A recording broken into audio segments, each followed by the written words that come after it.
Salut et bienvenue pour cette nouvelle vidéo Open the Boîte spéciale figurine.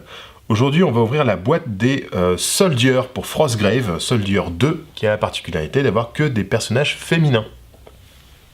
Donc Frostgrave, petit jeu d'escarmouche de chez Osprey Games, et donc là on a des figurines éditées par North Star Miniature pour leur jeu.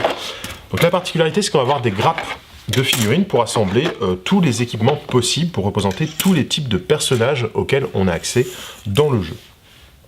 Donc là on va avoir des grappes avec 5 corps dessus à chaque fois. Alors je regarde, on a c'est 4 fois la même grappe. Voilà, donc de quoi assembler 20 personnages, et ce sont donc des personnages féminins. Donc on va passer un petit peu en revue ce qui est possible de faire avec cette grappe, et puis on va assembler quelques figurines pour voir ce que ça donne.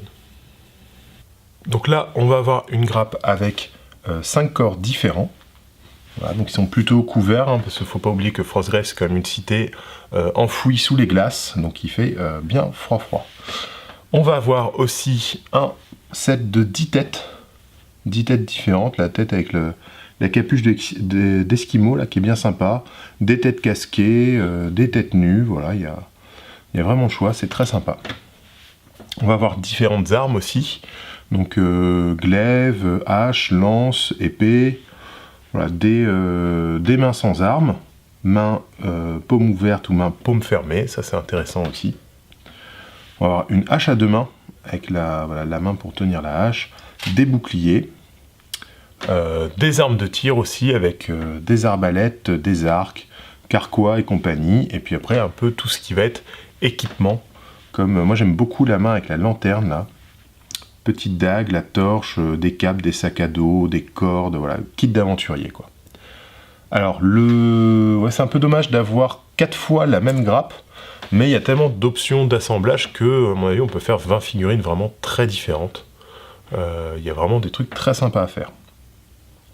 Et petit détail que moi j'apprécie beaucoup, mine de rien, c'est qu'au final, on va se retrouver avec des figurines féminines qui ne vont pas être sursexualisées, comme on voit très souvent dans les jeux d'Heroic Fantasy.